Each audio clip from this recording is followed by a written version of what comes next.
The Lord appeared to Abraham near the great trees of Mamre while he was sitting at the entrance to his tent in the heat of the day. Abraham looked up and saw 3 men standing nearby.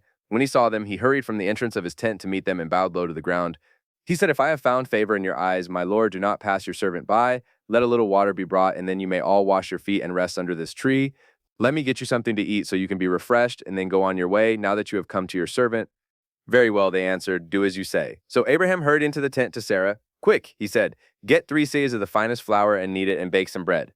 Then he ran to the herd and selected a choice, tender calf and gave it to a servant, who hurried to prepare it. He then brought some curds and milk and the calf that had been prepared and set these before them. While they ate, he stood near them under a tree. "Where is your wife Sarah?" they asked him. "There in the tent," he said. Then one of them said, "I will surely return to you about this time next year, and Sarah your wife will have a son."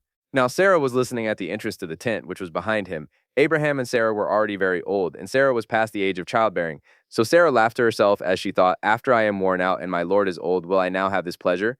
Then the Lord said to Abraham, "Why did Sarah laugh and say, 'Will I really have a child now that I am old?' Is anything too hard for the Lord? I will return to you at the appointed time next year, and Sarah will have a son." Sarah was afraid, so she lied and said, "I did not laugh." But he said, "Yes, you did laugh." When the men got up to leave, they looked down toward Sodom, and Abraham walked along with them to see them on their way. Then the Lord said, "Shall I hide from Abraham what I am about to do? Abraham will surely become a great and powerful nation, and all nations on earth will be blessed through him. For I have chosen him so that he will direct his children and his household after him to keep the way of the Lord by doing what is right and just, so that the Lord will bring about for Abraham what he has promised him." Then the Lord said, "The outcry against Sodom and Gomorrah is so great and their sin so grievous that I will go down and see if what they have done is as bad as the outcry that has reached me. If not, I will know." The men turned away and went toward Sodom, but Abraham remained standing before the Lord. Then Abraham approached him and said, "Will you sweep away the righteous with the wicked? What if there are 50 righteous people in the city? Will you really sweep it away and not spare the place for the sake of the 50 righteous people in it? Far be it from you to do such a thing, to kill the righteous with the wicked, treating the righteous and the wicked alike. Far be it from you, will not the judge of all the earth do right?" The Lord said, "If I find 50 righteous people in the city of Sodom, I will spare the whole place for their sake."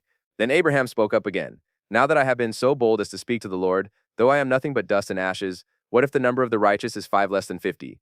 Will you destroy the whole city for lack of 5 people? If I find 45 there," he said, "I will not destroy it." Once again he spoke to him, "What if only 40 are found there?" He said, "For the sake of 40 I will not do it." Then he said, "May the Lord not be angry, but let me speak. What if only 30 can be found there?" He answered, "I will not do it if I find 30 there." Abraham said, "Now that I have been so bold as to speak to the Lord, what if only 20 can be found there?" He said, "For the sake of 20 I will not destroy it." Then he said, "May the Lord not be angry, but let me speak just once more. What if only 10 can be found there?" He answered, "For the sake of 10 I will not destroy it." When the Lord had finished speaking with Abraham, he left, and Abraham returned home. Type comment next verse in the comment section, and like, share, and subscribe.